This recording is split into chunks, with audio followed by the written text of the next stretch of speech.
Good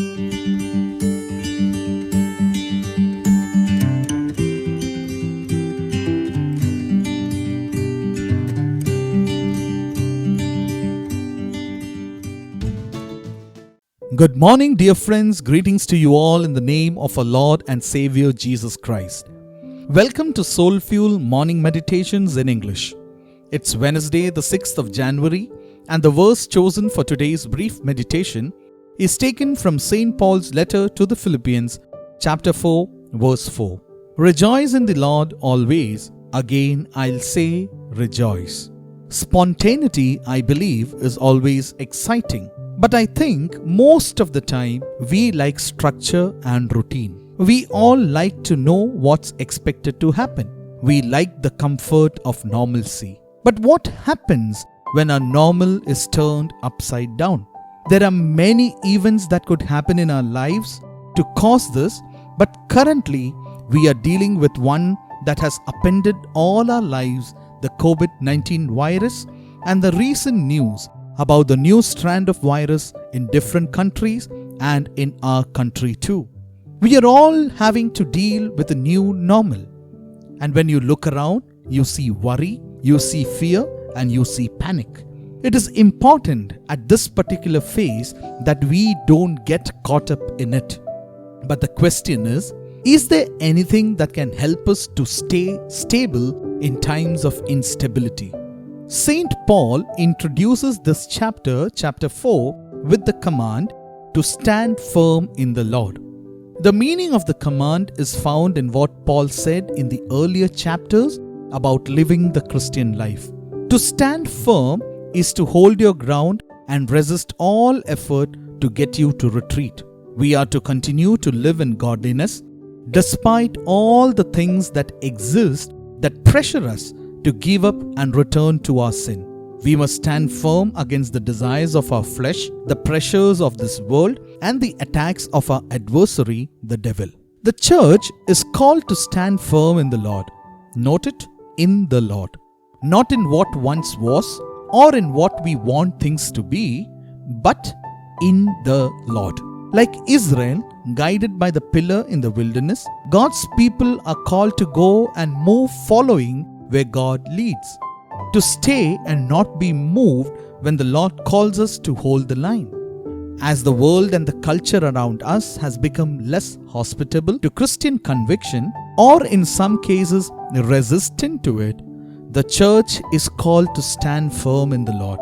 When the chaos of the present and the uncertainty of the future crash like waves upon us, we are called to plant our feet in the Lord in the midst of the shaking, shifting stand of the world around us. But how is it possible? How do we stand firm in the Lord? What kind of posture are we to take as the people of God in order to stand firm in the Lord? According to God's word to us this morning, my dear friends, we need to stand firm in the Lord with our rejoicing in the Lord. Rejoice in the Lord always. Again, I'll say rejoice. This is so important that St. Paul feels the need to repeat this word again. Rejoice. Now, my dear friends, this is not a good suggestion or a good piece of advice, but this is a command. Rejoice. Christians stand firm in the Lord through praising and through rejoicing. Now, if we look at the world as it is, we are not going to find joy. We are not going to rejoice. We will all be like me watching a game of cricket, and when my team is winning, I am sky high. But when my team is not, I am crushed. When life, when elections, when the winds of culture or fortune seem to blow our way, we will all exult and be happy, but that is not joy. When the wind shifts, when the team is down, suddenly we become despondent. That is not rejoicing. Instead of looking out to the world around us, to the current circumstances of our life, of the world for joy, Christians are called to stand firm in the Lord by rejoicing in the Lord. Rejoice in the Lord always. Again, I'll say rejoice. In a shaking world, we stand firm by praising the unshakable one, the one who sits on the throne and cannot, will not, shall not be moved. We rejoice in the Lord. Now, my dear friends, sometimes we stand most firm when we fall on our knees.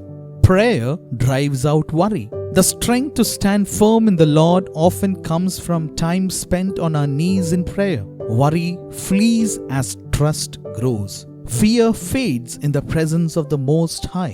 God Himself promises to send His peace to guard us, guard our hearts from fear and our minds from worry. And the peace of God, which surpasses all understanding, will guard your hearts and your minds in Christ Jesus. Dear friends, it's only in times of adversity that you can discover what you can really rely on. When all other supports are washed away, what remains is true and certain.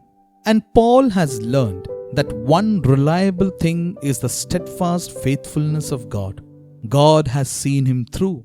Even in his chains, Paul now remains unshaken in hope. Paul is sharing his most treasured discovery with the Philippians. God is faithful, rejoice in the Lord. Can you join in this prayer along with me?